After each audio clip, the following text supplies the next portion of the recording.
കാറുകൾ ജപ്തി ചെയ്ത നടപടിയിൽ നിയമ നടപടിക്ക് ഒരുങ്ങുകയാണ് ആരോഗ്യവകുപ്പ്. അഡ്വക്കേറ്റ് ജനറലിന്റെ നിയമോപദേശം തേടി കോടതിയിൽ സത്യവാങ്മൂലം നൽകും. ആരോഗ്യവകുപ്പുമായി ഒരു ബന്ധവുമില്ലാത്ത കേസിലാണ് ഈ ആരോഗ്യവകുപ്പിൻ്റെ കാറുകൾ ജപ്തി ചെയ്തതെന്നാണ് പറയുന്നത്. 24 ബ്രേക്കിംഗുമായി മനീഷ് മഹിവാൽ തിരുവനന്തപുരത്ത് നിന്ന് ചേരുന്നു. Manish, good morning. പറയൂ, യഥാർത്ഥത്തിൽ 2 കാറുകളല്ലേ ജപ്തി ചെയ്തുകൊണ്ട് പോയത്?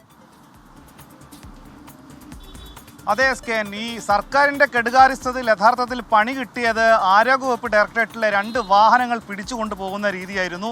അതെന്താണെങ്കിലും അത് സംബന്ധിച്ച് വളരെ അത്യാവശ്യമുള്ള ഘട്ടത്തിൽ ഈ 2 വാഹനങ്ങൾ കൊണ്ടുപോയത് സംബന്ധിച്ച് എന്താണെങ്കിലും നിയമ നടപടികളിലേക്ക് കടക്കുകയും സർക്കാർ ഇത് സംബന്ധിച്ച് കത്ത് നൽകുകയും ചെയ്തിട്ടുണ്ട് ആരോഗ്യവകുപ്പ് ഡയറക്ടർ. ഇതുമായി ബന്ധപ്പെട്ട് നിലവിൽ കൊടുത്ത സത്യവാങ്മൂലത്തിൽ പറയുന്നത് കോവിഡ് അടക്കമുള്ള അവശ്യ ഘട്ടത്തിൽ അങ്ങനെ ഒരു സാഹചര്യത്തിൽ ഇങ്ങനെ 2 എർട്ടിഗ വാഹനം കാറുകൾ എടുത്തുകൊണ്ട് പോയത് ഈ ആരോഗ്യ വകുപ്പിലെ തന്നെ അവശ്യ സർവീസുകളെയാണ് ബാധിക്കുന്നത്. അതുകൊണ്ട് തന്നെ എത്രയും വേഗം ഇത് തിരിച്ചു നൽകാനുള്ള ഈ ജപ്തി നടപടിയിൽ നിന്നും തങ്ങളെ മാറ്റി നൽകണമെന്നുള്ള ആവശ്യം, അങ്ങനെയുള്ള സത്യവാങ്മൂലം നൽകാനാണ് നിയമ ഉപദേശം നൽകുകയും അടുത്ത ദിവസം തന്നെ സത്യവാങ്മൂലം നൽകുകയും ചെയ്യും.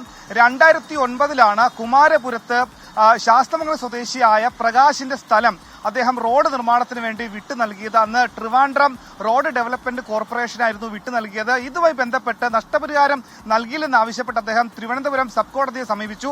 തിരുവനന്തപുരം സബ് കോടതി നഷ്ടപരിഹാരം നൽകാൻ ആവശ്യപ്പെട്ടു. പക്ഷേ ഈ വിധി പ്രകാരം പണം കൊടുക്കാൻ തയ്യാറാകാത്തതോടെ അത് ജപ്തി ചെയ്യാൻ കോടതി തന്നെ നിർദ്ദേശം നൽകിയതിന്റെ അടിസ്ഥാനത്തിലായിരുന്നു നിലവിൽ 1-ാം പ്രതി സർക്കാരും 2-ാം പ്രതി Trivandrum road development corporation authority എന്ന രീതിയിലും 2 പേരെ പ്രതി ചേർക്കുകയും ഈ ആരോഗ്യവകുപ്പ് ഡയറക്ടറേറ്റിലെ വാഹനങ്ങൾ ജപ്തി ചെയ്യുകയും ചെയ്തത്. അതായത് സാങ്കേതികമായി ആരോഗ്യവകുപ്പുമായി ബന്ധമില്ലാത്ത ഒരു കേസിൽ എന്തിനാണ് തങ്ങളുടെ വാഹനം എടുത്തുകൊണ്ടുപോയി എന്ന സാങ്കേതിക വിഷയമാണ് ഇവിടെ. അത്തരത്തിലുള്ളൊരു കാര്യമാണ് നിലവിൽ ആരോഗ്യവകുപ്പ് ഉന്നയിക്കുന്നത്.